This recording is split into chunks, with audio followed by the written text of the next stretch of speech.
समुद्र के अंदर गहरी नीली लहरों के बीच एक ऐसी नगरी छिपी हुई है जिसे किसी ने नहीं देखा, लेकिन सबके दिलों में यह मौजूद है। यह नगरी न केवल इतिहास की किताबों में है, बल्कि भगवान श्री कृष्णा की अद्भुत शक्ति और आशीर्वाद से जुड़ी हुई है। क्या आपने कभी सोचा है कि क्या यह सच है? क्या द्वारका नगरी, जो भगवान श्री कृष्णा का साम्राज्य था, समुद्र के अंदर छिपी हुई है?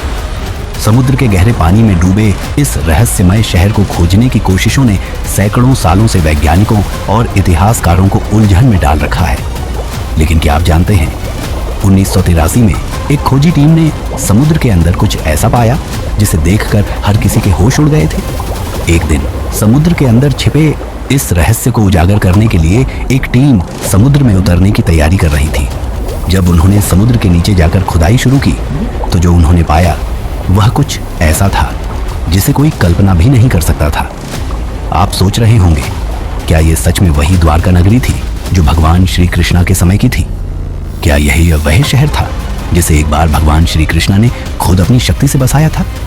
और क्या यही वही जगह थी जहां भगवान ने अपने भक्तों की रक्षा की थी? महाभारत में बताया गया है कि भगवान श्री कृष्णा ने मथुरा को छोड़कर द्वारका की ओर रुख किया था जब कंस ने मथुरा पर हमला किया। श्री कृष्णा ने द्वारका को समुद्र के किनारे पर बसाया था, एक ऐसी नगरी जो न केवल सुंदरता में अद्वितीय थी, बल्कि हर एक इमारत और सड़क, हर एक घर और बगीचा भगवान श्री कृष्णा की महानता की गवाही देते थे। द्वारका एक ऐसी नगरी थी जिसे भगवान श्री कृष्णा ने भगवान विश्वकर्मा से बनवाया था। यह नगरी केवल एक शहर नहीं थी, बल्कि यह एक दिव्य साम्राज्य था। एक ऐसी नगरी जहां न केवल भगवान श्री कृष्णा निवास करते थे, बल्कि उनका परिवार और उनके प्रिय भक्त भी रहते थे। यह नगरी शांति, सुख और समृद्धि का प्रतीक थी। लेकिन जैसे हर कहानी में सुख और समृद्धि के बाद दुख का आगमन होता है, वैसे ही द्वारका भी इससे बच नहीं पाई। महाभारत के युद्ध के बाद जब पांडवों ने विजय प्राप्त की, भगवान श्री कृष्णा ने अपने वंश का विलीन होना देखा। इसके बाद एक कड़ी शाप ने द्वारका पर हमला किया। माता गांधारी ने भगवान श्री कृष्णा को शाप दिया था कि जैसे उनके पुत्रों का विनाश हुआ, वैसे ही भगवान श्री कृष्णा के वंश का भी विनाश होगा। और यही हुआ। एक दिन द्वारका में एक भयावह बवंडर आया।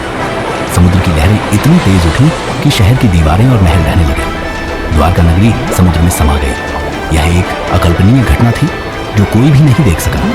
समुद्र के नीचे यह नगरी न जाने कितने सालों से दबी हुई थी, लेकिन 1983 में वैज्ञानिकों और आर्कियोलॉजिस्ट्स ने समुद्र के भीतर एक अद्भुत खोज की।